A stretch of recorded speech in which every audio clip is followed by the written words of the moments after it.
Growth of thermodynamics जानने से पहले हमें ये पता होना चाहिए जो हीट है वो किस किस टाइप से एक बॉडी से दूसरी बॉडी में ट्रांसफर हो सकती है।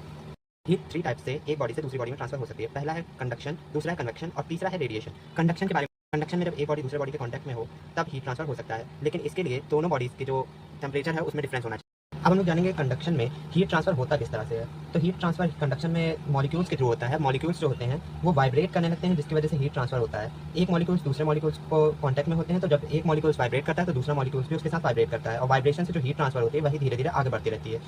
कंडक्शन को और आसान तरीके से समझने के लिए हम लोग एक करछी ले लेते हैं, ठीक है। अब करछी आप लोग जब खाना बनाते हैं तो देखते होंगे यहाँ पे जब हम लोग हीट के कांटेक्ट में लाते हैं उसको, तो इसका ये जो पार्ट होता है नीचे का जो कांटेक्ट में होता है, एक्चुअल कांटेक्ट में होता है हीट के, वो जल्दी गर्म होता है और धीरे धीरे आगे हीट बढ़ती रहती है। तो यही होता है हमारा कंडक्शन। इसके जो मॉलिक्यूल्स होते हैं यहाँ के वो सबसे तेजी से हीट होते हैं, उसके बाद वाइब्रेशन की मदद से आगे हीट ट्रांसफर होती रहती है जहाँ तक हीट पहुँच जाती है।